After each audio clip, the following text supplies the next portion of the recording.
Tribunal Nzambe kozala Tribunal Nzambe kozala Merci beaucoup à la balle à Luanda. Nous voyons équipe mobile. Il y a Watanabe à Luanda. Plein à craquer dans le salamate dans l'histoire. Dans le salamate dans l'histoire. Plein à craquer.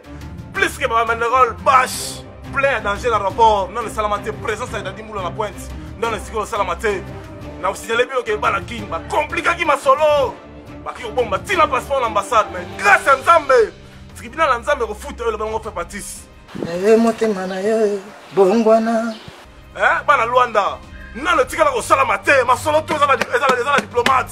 Tala, au Kangi passeport et héritier Watanabe, Azabena héritier du trône, mon Nzambe.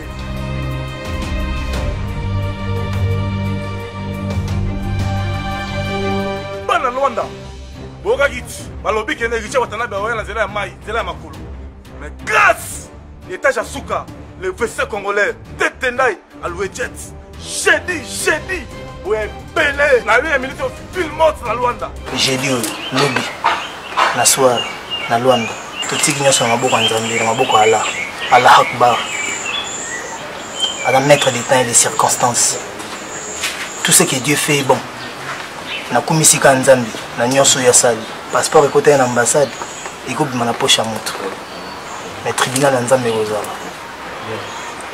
On a pouvoir y avoir un passeport, y avoir triquer match, y avoir dévier l'avion, mais y a mon pépé, y a Nzambe. Merci hein. Tala, méchant, méchant, méchant, méchant, méchant, méchant, méchant, méchant.